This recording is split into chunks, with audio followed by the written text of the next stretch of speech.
Iran విషయంలో దూకుడుగా వ్యవహరిస్తున్న అధ్యక్షుడు డొనాల్డ్ ట్రంప్ నిర్ణయాలకు యుఎస్ కాంగ్రెస్ బ్రేక్ వేస్తోంది. ట్రంప్ సైనిక అధికారులకు కత్తెర వేస్తూ ఇరాన్తో యుద్ధానికి ముగింపు పలకాలంటూ అమెరికా సెనెట్ కీలక తీర్మానాన్ని ఆమోదించింది.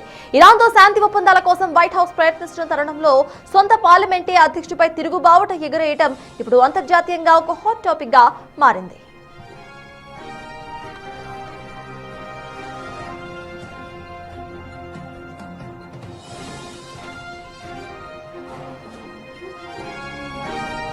అధ్యక్షుడు డొనాల్డ్ ట్రంప్ ఇరాన్ విషయంలో వ్యవహరిస్తున్న తీరుపై అమెరికా కాంగ్రెస్ తీవ్ర అసంతృప్తిని వ్యక్తం చేస్తోంది. కాంగ్రెస్ ముందస్తు అనుమతి లేకుండా ఇరాన్పై ఎలాంటి సైనిక చర్యలు చేపట్టడానికి వీల్లేదని, ప్రస్తుతం అక్కడ మోహరించిన అమెరికా దళాలను తక్షణమే వెనక్కి రప్పించాలని యుఎస్ సెనెట్ ఆదేశించింది. సెనెట్ లో జరిగిన ఓటింగ్ లో ఈ తీర్మానానికి అనుకూలంగా 50 ఓట్లు రాగా వ్యతిరేకంగా 48 ఓట్లు పడ్డాయి.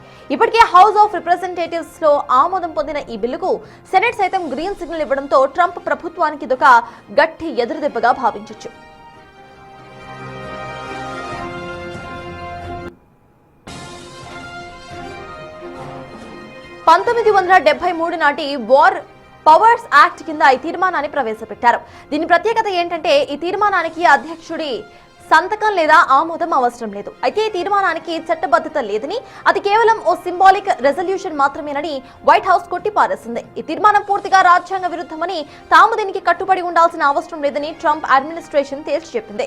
ఓవైపు ఇరాన్తో దీర్ఘకాలిక శాంతి ఒప్పందం కోసం ట్రంప్ తెర వెనుక రాయబారాలు నడిపిస్తున్న సమయంలో అమెరికా రక్షణ యుద్ధ అధికారులపై కాంగ్రెస్ ఈ విధంగా పగ్గాలు వేయాలని చూడటం వాషింగ్టన్ రాజకీయాల్లో తీవ్ర ఉత్కంఠను రేపుతోంది.